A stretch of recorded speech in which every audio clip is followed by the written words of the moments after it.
Richard, hello. Good morning. So let's talk age. Clearly, we're all getting a bit older. I mean, you look very young. And certainly, we want to see how we can continue to look and feel younger. So let's talk biotechnology and the role of biotechnology in the context of extending lifespan and aging. And in that context, let's talk about Juvenescence. Thank you very much. Well, as Jim Mellon, our founder, who's in the audience and spoke earlier, said, we think about health span as the real goal, the real target. So health span is the number of years, the period of your life you spend in good health. And with improved health span will come improved lifespan. So firstly, it's live longer, more healthy, and that's our goal. As you also heard very eloquently discussed earlier, prevention is the key. Prevention is better than cure, it always is.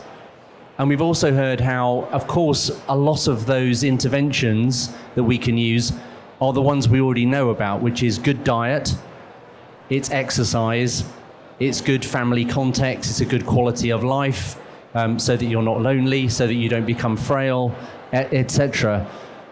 However, we also know that we're going to need some help along the way, and that's where biotechs like ours come into play, which is we're going to need interventions, medicines, supplements, things that you can take and do that will help along the way, because from the moment we're born, we're aging, and we're being bombarded with things that want to do us harm. Ultraviolet radiation, the bugs on our skin, the air we breathe, the food we eat. So that damage to us is happening all the time. And even by the time we, get into our 20s and 30s and we think we're super fit and healthy, but actually we're already carrying damage. So we're going to need something that's going to deal with that and stop it from getting worse, because we know now that damage is a major contribution ultimately to the diseases we tend to pick up in the later decades of life. So definitely start early. Definitely do the right things to prevent yourself from becoming sick. And then we'd like to be there with some medicines that you can take that are safe and effective that will help particularly those people at very high risk of getting chronic disease and having poor health spans. So let's talk about that. So Juvenescence focuses on extending healthy human lifespan. How do you see the next decade shaping up in terms of longevity and the role that you are playing in redefining age? So I think the real sea change that is going to, and is already catalyzing this area, there's one very important change in the way we think about aging, and that is that it's not an inevitable process. And that sounds a bit simplistic, but that has held us back, I think, from understanding there are things we can do to impact health span and longevity. In other words, we aren't born to die, we die because of the damage and the things that happen to us. So if we can modify the way we respond to damage, we can improve health span and we can live longer. That's number one. So the science has changed. So what we do at Juvenescence is we focus on that deep science that's been evolving very rapidly around the mechanisms, the biological mechanisms that seem to underpin actually the vast majority of the diseases, as I say, that eventually we succumb to, and also that cost our health economy so much money. So there are things that we can do that will fundamentally alter the course of the aging process and that will thereby prevent you getting those chronic diseases. So we pick those mechanisms. The question is, to everyone, I mean, if you want to do something, take a tablet or a medicine or an injection or something when you're healthy, I mean, what's the number one priority? It's got to be safe, right? I mean, if you're going to take something when you're already healthy, you've got to make sure it's safe. You want it to work. So the question is, when we have new medicines, we need to make sure they're effective, but also that they're safe enough to use in prevention. So we have a two-step strategy, which is focus on the right mechanism. First of all, test it in a therapeutic context. So these same medicines that can potentially be used to change the world, frankly, if we have something that can really be used as an intervention early in life and make you live longer and healthier, but test them first in people who already have the disease or at high risk of the disease. if you want probably the best example right now, and I think Jim mentioned it, in terms of the drug that probably exemplifies this, it would be the anti-obesity drugs, so Ozempic, Wegovy, Mounjaro, etc. Now, those are drugs that started as treatments for diabetes, and frankly, we're going to be putting it in the tap water soon because they're seen to prevent and alter the course of so many conditions. Now, of course, there are some potential downsides of those medicines, as there are with most. In other words, there are some GI upset, there may be some muscle loss, so there's a balance. But that's a very good example. So those drugs are going to be used in high-risk people who are very high risk of disease, or people who have very early disease. I mean, ultimately, we'd like something that you can truly take in health. But again, we need to test it first as a therapeutic. It'll deliver lots of clinical impact, lots of value for our shareholders, but most importantly, impact to patients. And then if it's safe enough and effective enough, then you can take it to that incredible place when you can use it as a preventative. So that's our strategy. And so you speak of testing. So with multiple therapies expected to be in phase 1 and 2 trials soon, which programs are you most excited about? And what challenges do you anticipate as you move through clinical stages? Thank you. So let me give you 2 examples of what I've just said. So let me start with the first drug. It's in the clinic right now. It's already been tested in healthy volunteers, and we'll be going into patients later this year. This is a drug that we know has the potential to extend life. How do we know? Because there's a very unique experiment, human experiment, that's already been done for us in the Amish population in the US, and they have a genetic difference, which means that they don't express this particular protein, and they live for 10 years longer because of it. So what we're doing with the drug is we're mimicking that effect by giving a drug that will reduce the activity of that protein. It's called PAI-1, PAI-1. And again, it can be used as a therapeutic because we also know that protein is very, very closely involved in the progression of multiple diseases, particularly fibrotic diseases or scarring diseases. So we'll use that medicine. It's an oral medicine. You can take it as a tablet once a day to treat patients with, for example, kidney fibrosis, which is the main cause of kidney failure, or liver fibrosis, which is the main cause of liver disease. Deliver clinical impact that way. But we already know from the experience of the genetics in the Amish population that if you can reduce this protein sufficiently and safely, you'll extend lifespan. So that's probably a really good example. And then the other is another protein called, and I'm afraid I don't make these names up, but I wish they were more snappy, but it's CD38. So there you go. Not as punchy as M42, but CD38. And again, this is another common mechanism that we know goes wrong in aging. We know that across multiple diseases, in everybody, as you get older, this enzyme goes down. You have less of it. And we know that that's associated with the progression of multiple chronic diseases, metabolic disease, heart disease, and so on.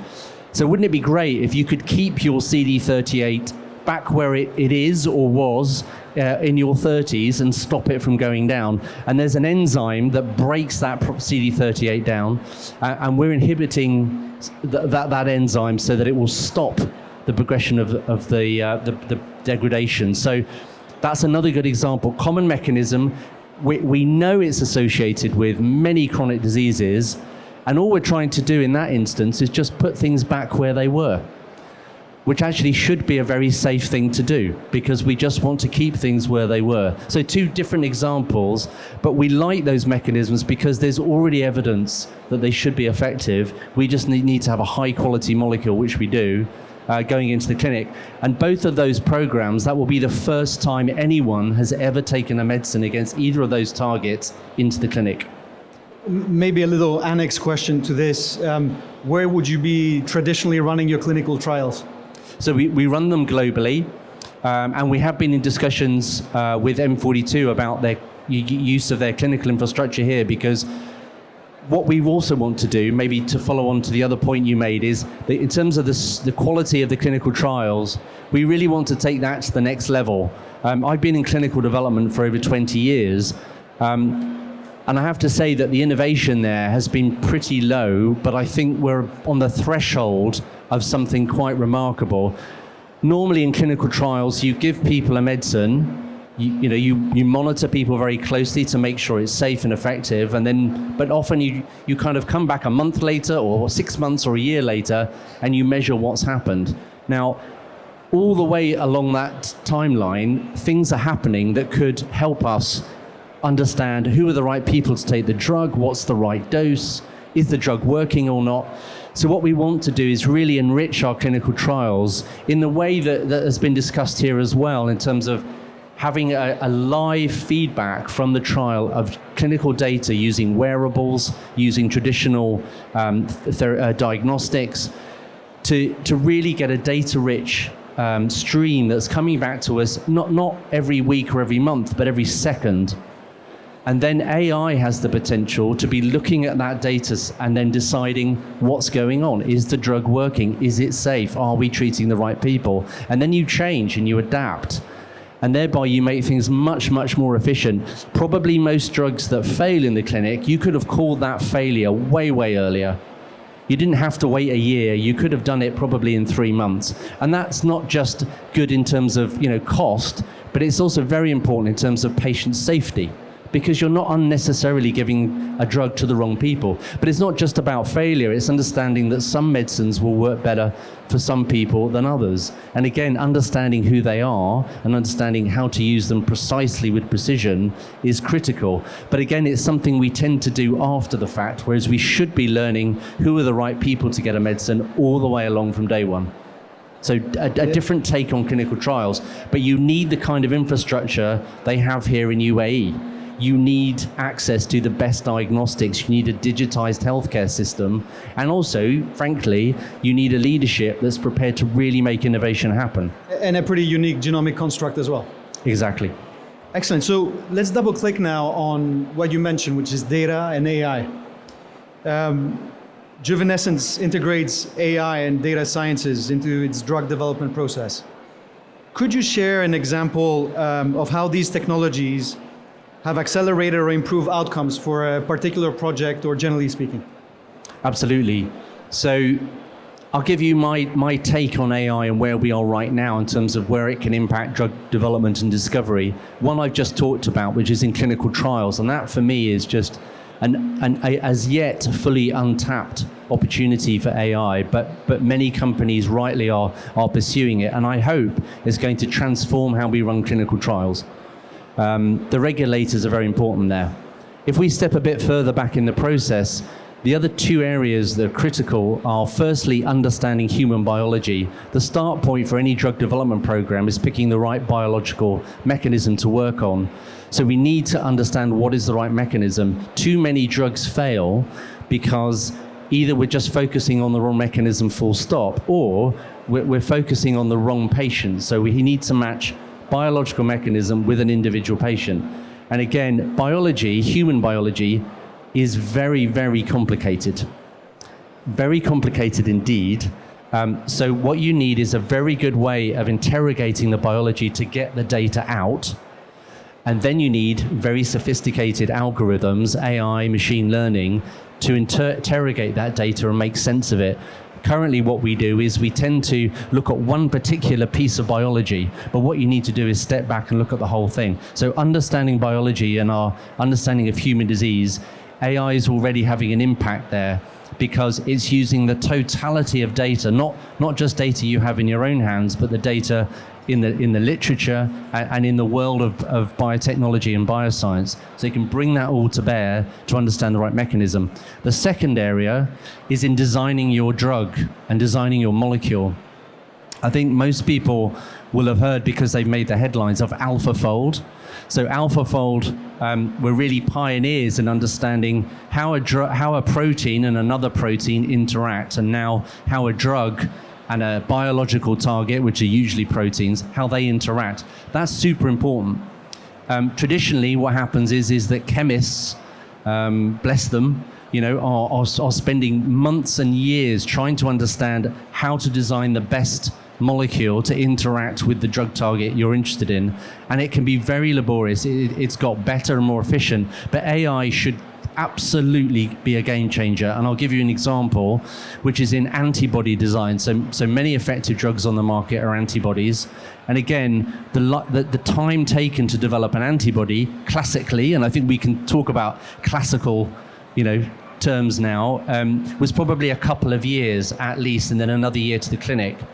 A company that I've worked with very, very recently, and our own company, we're now looking at something like a month to 3 months. And I think that we'll be able to design antibodies that are fully ready for the clinic in a matter of a week or two because of AI. That's very exciting. And just maybe to understand in terms of the way that you approach AI, how much do you really kind of try and benefit from the global infrastructure already available versus the amount of investing that you do within Juvenescence? It's a great question because there's so much innovation. This frontier is moving so fast. I think it would be naive for any one company or any one individual to think that they have, the best that is available because it's changing so much. So what you have to be is, first of all, very agile, which is why I think, to our theme, biotechnology companies are very adept at moving fast and responding to change. And secondly, you have to be open to accessing the best innovation. So you have to network, and you need people that know where to go, that know where the innovation is happening, that have that network, and that can access the right tools. So you need a core infrastructure within your company that understands the space, understands where the innovation's happening, and people that can then adapt that technology for your own particular use. So for us, of course, it's a combination of drug discovery and data science. And so we have people that have experience of both. They've done both together. Now, the people that are at the absolute cutting edge of AI, algorithm generation and model generation, we'll go talk to them and adapt and learn from them, and then build those tools for our needs. Okay, so great transition to the theme of global collaboration. So longevity is a universal goal. How is Juvenescence collaborating with global stakeholders, governments, biotech companies, or academia to advance the mission? Again, firstly, back to the theme I just touched on, which is, firstly, you must not believe that you can do this alone. To recognize that there are, it takes a village, it takes a city, it takes an ecosystem. The second is that if you build a very, very large company, there are huge benefits to that. The scale, the way that you can bring innovation into the company and embed it, but you can lose something in agility. So we like to remain relatively virtual. So we have a relatively small team, tens of people, not hundreds of people. And so networking and partnership is absolutely critical to everything we do. We do everything through partnership. The advantage of that is that, again, you can go where you need to go when you need to go there. If somebody else has got a better tool, a better way of doing something, we can just switch and work with them. So partnership is absolutely what we do. And every company, be they large or small, working in this space, partner to some degree. I think the days where an individual company, even a big pharma company, thought they can own everything they need has gone. It's all about partnerships. And actually what you're seeing even with the big companies is those companies actually getting a little smaller because they're partnering more. I think another important part you mentioned is talking to governments and healthcare systems. And that's been a theme all the way through this morning. And it's vital, because if we have interventions and things that we can do in prevention mode, for example, we need healthcare systems, and government regulators, etc., to be with us on that journey. They have to be willing to innovate, to try new things, to move to prevention, because it's not straightforward. Ultimately, you are doing things to human beings, and they need to be safe and they need to be monitored, and that's absolutely right. But also then they need to be effective. They need to be embedded in a healthcare system that's geared up to do prevention, and that's quite difficult. If you're firefighting in your healthcare system to treat the burden of disease you've already got, and it's huge in the West. I mean, it's huge everywhere. It's quite difficult to sort of flip around. So governments really, really need to focus on how they're going to make that transition. Again, it came up earlier, to sort of make the switch to prevention. It can be done, and I've got lots of ideas about how you can do it, but it's to do it in pockets. In other words, beta test it and really focus and show the value of it and then roll it out. So it's the sort of start small, think big, start small, and then, move fast. Thank you. Let's now talk about ethics and accessibility. So extending lifespan has profound ethical and societal implications. How does Juvenescence ensure its therapies remain accessible, equitable, whilst addressing concerns about overpopulation or resource allocation? Thank you. Well, there's two elements to that. I mean, firstly, it's important that we develop medicines for the world. So, as you touched on earlier, it's important that we understand how our medicines work for everyone in every part of the globe. I mean, that was never more clear than during the COVID pandemic, where you have to make sure that your drug, in this case, a vaccine, works everywhere. So incorporating everybody, a global community, into your clinical testing, into your understanding of the effectiveness and safety of drug, number one. Now, Juvenescence doesn't rule the world, and we don't set drug pricing. Our model is that we will license ultimately our drugs to much bigger companies who will take it to the market. But drug pricing is always a thorny issue. But again, it's all about value. So I think there's the two sides to the coin are, firstly, if you make biotechnology and pharmaceutical development much more efficient, i.e. cheaper and shorter, then drugs will cost less. So it's up to the biotechnology and pharma companies to invest in technologies that will make sure drug development is faster and more effective, so cheaper, more efficient. And then secondly, if we use our drugs in a better way in the clinic, i.e. for prevention, and we give the right drug to the right people, and that's precision medicine, you will get much more bang for your buck. And with both of those things together, I think governments are more than happy to pay for medicines that really deliver health impact because they can be cheaper because they've been cost less to develop, but also they're used precisely for the right person. Precision medicine, which is much talked about, but actually is very hard to achieve, but I think much more within our reach now, is critical because we know that when we give a drug to a population of patients, a significant percentage of them will have no benefit to the drug. That's wasted cost.